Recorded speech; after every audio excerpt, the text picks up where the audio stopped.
Welcome to the Ecom Marketplace Secrets Podcast, bringing you tips, tricks, and strategies on how you can succeed by selling in the online shopping marketplaces like Amazon.com. I am your host, Jason O'Neill. Let's go ahead and get started with today's episode. Today's topic I'm really passionate about. I love talking about this. We're going to talk about the 80-20 rule and how it applies to your Amazon FBA business. So a few years ago, I remember reading a book about the 80-20 rule, and it really was talking about how it applies to everything in life. Now, at the time of reading the book, I was familiar with the concept of the 80-20 rule from the perspective of sales and being a ex-salesperson and knowing or understanding that for almost any single business out there, the top 20% of your salespeople generate about 80% of the revenues that a company would do. So what we're going to talk about in this episode again is how the 80-20 rule actually applies to building a wholesale FBA business. So if you're excited about learning about that, just stick around and we're about to get started right after the intro. So selling on Amazon is a lot like building a portfolio of stocks. So something that I've always been passionate about since I was a young kid, about 20 years old or around that time, was the idea of how compounding interest works. And one of the first things that I was introduced to in that world was something called mutual funds. And really what a mutual fund is, like a group of stocks that's lumped together and it's managed by like a fund manager. The fund manager has a job of allocating the investor's capital into these stocks. And they typically are in like a specific category. You could have mutual funds in technology. You could have mutual funds in electricity. You could have mutual funds in just a whole bunch of different categories. So let's just take an example of how one of these mutual funds might be made up. If you've ever seen a prospectus, which is essentially going to tell you in a particular fund all the stocks that are owned in that fund, you're going to see in this example, you might have 20% of the portfolio is invested in Facebook. 15% of the portfolio is invested in Apple. 10% of the portfolio is invested in Google. And then the rest of the portfolio is made up of a large number of smaller companies that you may or may not have ever heard of. And the reason why so much of the funds are allocated to these big companies is because the big companies are the ones that are giving the most consistent returns. So in this case, you have the 80-20 rule working in a mutual fund where 20% of your allocation is essentially returning 80% of the results. However, the reason why a mutual fund manager doesn't just put 100% of the resources into these three companies is because one of them has some type of negative thing happen to them. Like, for example, Facebook right now is facing charges from the FTC for antitrust laws. Or maybe there's some big scandal or allegation that happens. And if you have all of your eggs in one company, or a lot of your portfolio is made up of just a few stocks, if one of those stocks takes a dive, your entire portfolio takes a dive with it. So the idea of a mutual fund is by spreading out the investment over a larger number of companies. If one of them has some type of negative news that happens around them, while the portfolio is going to take a little bit of a hit, your entire investment doesn't just tank all at the same time. So you may be asking, well, Jason, how does this actually relate to selling on Amazon? I don't quite understand what you mean. So let me explain it to you. So I'm going to give you kind of an example of my store and how our store operates. Currently, I have 102 active listings in my FBA store. Some of those listings at the moment, we have zero inventory on. They're on order. We're waiting for them to be shipped to us so we can get them into Amazon.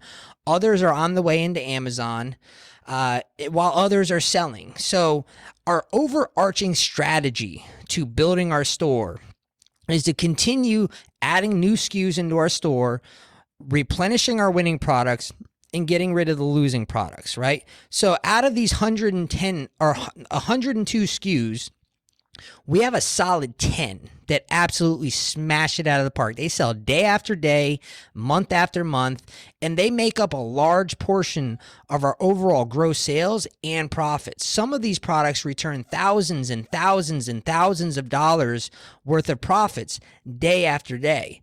So our goal is to keep these products stocked as much as we possibly can, because when they're in stock, we know that they're going to predictably make money. Now, if we're looking at the 80-20 rule, these are our 20 percenters, right? These are the ones that are making up the 80% of our profits. Or in this case, it's really more 10% of our SKUs that make up 80% of the revenues. The rest of our inventory, we have a lot of products that sell, but don't make as much profit, right? These are the ones that make up the 10% of the revenues. They're good products, but on their own, they're not going to take us to the promised land. And then we have the rest of the portfolio, everything that's left, which is essentially falling into one of three buckets. So the first bucket is we're testing. We're always testing new SKUs that we can add to that 80% or the 20%, the 20% that return the 80% of the revenues, right? We're always testing. So we always want to add new products into the store and keep the best of the best replenished at all times. The second bucket is those consistent sellers, but not the huge home run hitting products, right? And then the third bucket is our products that we're just not going to replenish because they're either A, not profitable, or B, we're better off putting our money into the products that are winning.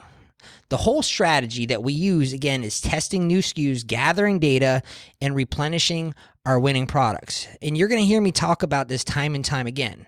So the thing is, like, sometimes I feel like my job is literally the easiest job in the world because I think of myself as a fund manager.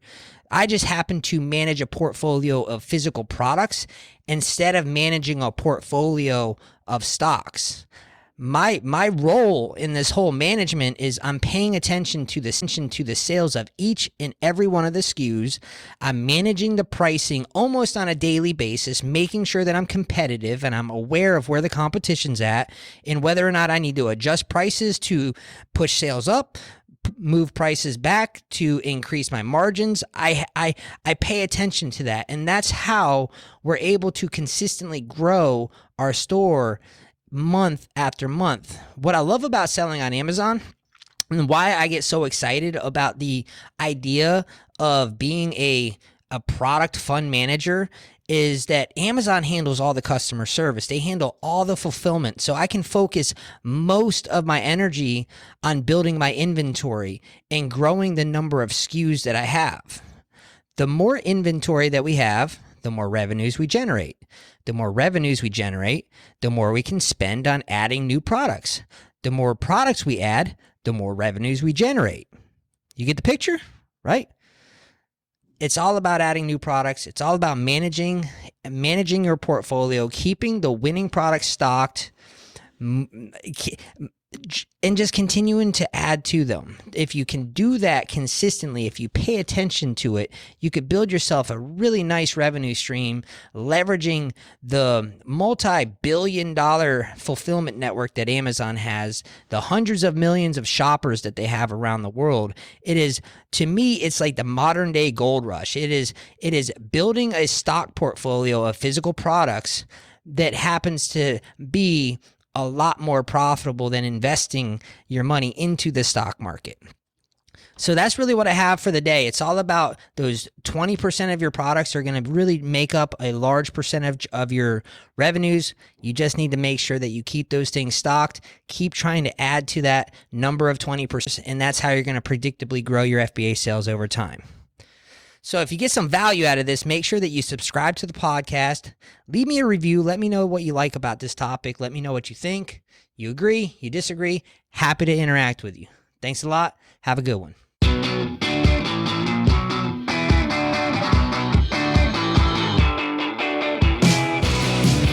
You've been listening to the Ecom Marketplace Secrets Podcast with Jason O'Neill.